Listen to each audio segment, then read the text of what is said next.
y a 10 jours, je tombe sur un pitch d'une startup IA générative qui vient de lever sa série A, comme il y en a des dizaines chaque année, depuis quelques années. Slide 1, notre techno révolutionnaire, blablabla, les derniers modèles. Slide 2, l'architecture technique, les LLM, etc. Slide 3, les résultats de nos benchmarks de précision versus les concurrents, etc., etc. Je finis le doc et je me dis, ok, mais on vend à qui et on résout quel problème spécifiquement? C'est quoi en fait la value proposition pour le client finalement? J'ai rarement cette réponse en fait. Le seul truc qu'on arrive à percevoir bien souvent, c'est aux entreprises qui veulent optimiser leur productivité avec l'IA, s'il s'agit d'une startup dans le B2B. C'est rarement très très clair parce que c'est rarement très bien marketé. Et c'est là le problème. Si je le résume en fait, c'est aujourd'hui 1000 milliards de dollars qui prévoient d'être investis sur les prochaines années dans l'IA et on ne sait toujours pas vraiment bien la marketer ni la vendre. Mais reprenons depuis le début. Si on regarde les données qu'on peut trouver online, type S&P Global, JP Morgan, etc., les 5 hyperscalers de l'IA, donc Google, Amazon, Microsoft, Meta, Apple, vont dépenser collectivement plus de 1000 milliards de dollars entre 2024 et 2027. C'est énorme. Et si on regarde en 2024, les startups IA ont levé plus de 110 milliards de dollars sur Dealroom. C'est une hausse de plus de 60% par rapport à 2023. Donc c'est vraiment très important. Si je regarde la valo de sociétés comme OpenAI, valorisée de manière assez délirante, 300 milliards de dollars là, en 2025, les valos d'Anthropic, même la valo de Mistral à notre échelle, qui est autour de 6 milliards d'euros, c'est quand même énorme, sans parler des centaines de startups qui lèvent chaque trimestre. Ça évoque plusieurs paradoxes pour moi. Premier paradoxe, on a rarement vu autant d'argent investi aussi vite dans une techno dans l'histoire. On a peut-être aussi eu rarement autant de capitaux disponibles. Ça, c'est encore un autre sujet. Deuxième paradoxe, et c'est celui qui me fascine vraiment, on va sur le site de 80% de ces acteurs IA. On a du mal vraiment à comprendre à qui ils s'adressent précisément, quels problèmes spécifiques ils résolvent, quelle valeur éco mesurable ils créent, sur quel segment ils se positionnent. Bref, c'est compliqué de trouver ces infos-là. On va trouver des choses très globaux, type transformer votre business, augmenter votre productivité, l'IA au service de votre entreprise, au service de votre développement, etc. Moi, personnellement, j'appelle ça du brouillard marketing généralisé. Pourquoi? Parce qu'en fait, ces boîtes investissent beaucoup dans la techno, mais n'ont pas investi tant de temps que ça dans les réflexions autour de leur GTM et de leur marketing. Et je parle même pas de la segmentation client. Si on demande à un acteur de l'IA de se définir son ICP, je suis pas certain qu'ils maîtrisent tous à 100% de quoi il s'agit. Comment c'est possible? Comment on peut en être là avec autant d'argent et avoir si peu de clarté sur qui achète, pourquoi et à quelle valeur? C'est ça qu'il faut qu'on arrive à explorer ensemble. Ce problème, en fait, il se traduit de manière assez concrète. C'est-à-dire, premier exemple de ce que je peux rencontrer quand j'observe un peu le sujet, cette problématique de marketing, en fait, de positionnement des solutions. Un, c'est le syndrome du pour tous. On analyse 50 startups d'IA en Europe ou n'importe où, ou même aux États-Unis. La plupart vont avoir un peu les mêmes ciblages, PME et grandes entreprises, tous les secteurs. Il n'y a pas vraiment de focus. Les spécialisations sont pas claires. Souvent, c'est de la spécialisation par secteur, par vertical, par métier. Mais il n'y a pas vraiment de création de catégorie mentale claire. Et du coup, quand on parle à tout le monde, les pros du market savent qu'on ne parle à personne. Deuxième exemple, les use cases sont hyper interchangeables. Les démos produits de la plupart des acteurs de la Gen AI, c'est un peu toujours la même chose, hein. De la génération de contenu, de la synthèse de doc, du chat intelligent, de l'automatisation de tâches, de l'optimisation de formats visuels. Bon, voilà, j'ai à peu près fait le tour, en tout cas d'un point de vue des métiers qui nous concernent. C'est assez générique et on sait plus trop qui fait quoi, en fait. Et même quand on s'attaque au gros, en fait, Anthropic, OpenAI, Google, Mistral, etc., au final, c'est quoi la différence dans l'esprit du client potentiel? Alors, il y a un effort qui est fait côté Anthropic, côté OpenAI, depuis quelques semaines, quelques mois, d'arriver à mieux marketer qui ils sont et ce qu'ils font, mais c'est encore pas hyper spécifique. Hem, Évidemment, les techs sont différentes, mais le marketing, il est quasi inexistant ou au mieux, il est identique, quoi. Et le troisième exemple, c'est cette histoire de ROI qui est un peu floue, quoi. C'est-à-dire qu'on augmente la productivité de X%, on réduit les coûts, on accélère le processus, mais on ne sait pas trop sur quoi c'est basé. C'est quoi? C'est des études terrain, c'est de la prospective, c'est de la promesse. On ne sait pas pour le type de quel type de client, dans quel type de contexte, dans quel type de maturité, avec quel type de mode opératoire. En fait, en gros, le marché de l'IA ressemble à une sorte d'océan rouge où tout le monde nage dans la même direction, on crie les mêmes slogans et puis les invests, ils sont là derrière, ils injectent des milliards.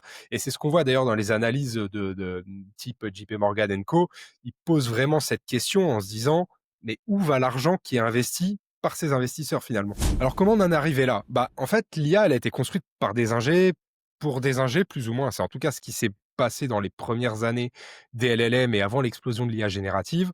Voilà, créer un LLM, c'est des milliards de paramètres à manipuler. C'est un exploit technique monumental, hein. Il faut vraiment avoir conscience de ça dans notre esprit. Ça nécessite des équipes de recherche exceptionnelles, des infrastructures massives, des investissements colossaux. Mais le souci, c'est que dans cette équation, comme d'habitude dans ces sujets-là, on a un peu oublié le marketing, mais pas le marketing cosmétique, on fait des jolis sites avec des vidéos corpo, avec des baselines, etc. Plutôt des fondamentaux, du marketing fondamental, comme on a de la recherche fondamentale en fait en science.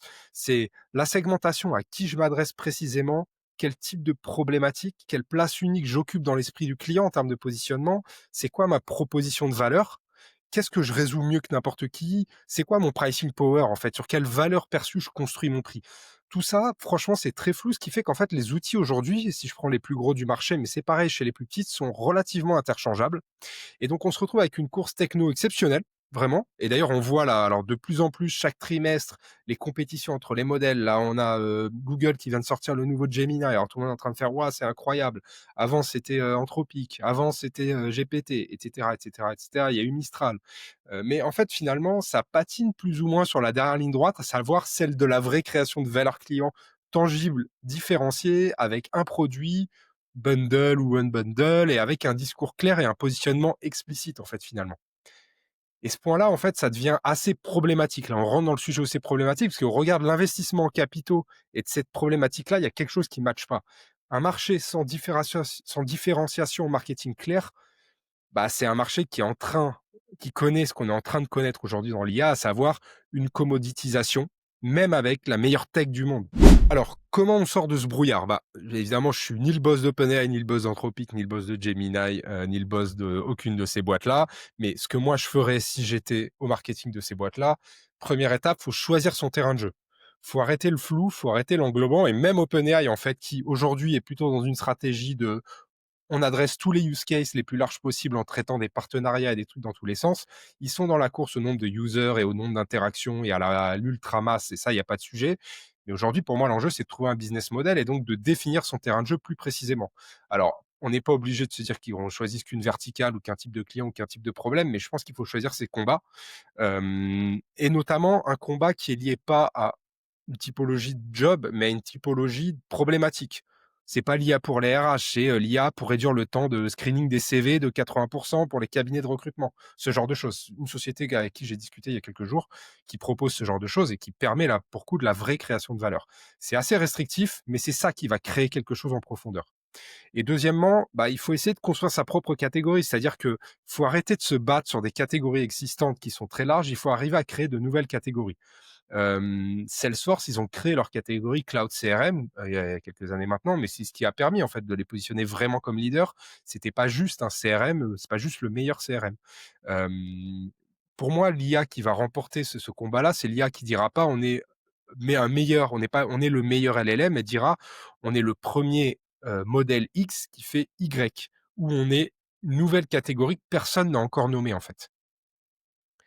Et puis le troisième point, c'est de quantifier la vraie valeur économique, parce que la problématique qu'on a, c'est que on utilise tous des modèles de l'IA générative et on voit ce que ça nous apporte, mais est-ce que c'est vraiment quantifié? C'est-à-dire le ROI fou à base de productivité en plus, mais jamais vraiment expliqué, c'est pas très clair. Je pense que là, on est rentré dans l'ère où il nous faut des vrais benchmarks avec des vrais use cases, avec des vraies études terrain très concrètes et très pragmatiques sur tel type de clients réduisent de temps, de minutes par jour ou par semaine leur temps de telle tâche, ça rapporte tant d'argent en plus économisé. Il faut qu'on rentre dans ce niveau-là, c'est-à-dire quelque chose d'un peu précis, d'un peu mesurable et d'un peu crédible. Parce qu'en fait, dans cette approche-là et dans ces segments-là, il n'y a que ça qui permet de rendre la tech et l'IA performantes d'un point de vue marketing. Voilà, en fait, ces 3 points, pour moi, c'est le vrai enjeu de l'IA en 2026, quoi. Pour moi, aujourd'hui, l'IA, c'est presque plus un problème tech. Alors, on voit des chercheurs, des spécialistes qui nous disent que le modèle des LLM, ça y est, on est arrivé au bout, il faut commencer à inventer autre chose, qu'on repart sur les principes de recherche fondamentale pour créer cette autre chose, très bien. Je pense malgré tout qu'on n'a pas encore complètement exploité à fond, fort heureusement, ce que sont les LLM et a fortiori dans l'IA générative aujourd'hui, parce que c'est plus vraiment un problème de tech. Les modèles sont là, ils vont progresser. C'est maintenant un vrai problème de marketing stratégique et de déploiement de ce marketing. Donc, il faudra arriver à résoudre ce paradoxe, c'est-à-dire les investissements massifs dont je parlais, mais une clarté marketing qui est quasi nulle la plupart du temps. Et c'est comme ça qu'on peut arriver à dominer son marché. On a beau avoir la meilleure techno du monde, et ça c'est valable dans tous les secteurs tech du monde, on a beau avoir le meilleur produit, la meilleure techno, si la proposition de valeur elle est pas claire, si le segment il est pas précis, si la différenciation elle est pas forte, et si la créativité qu'il y a derrière elle est pas bien exprimée, ça suffira jamais.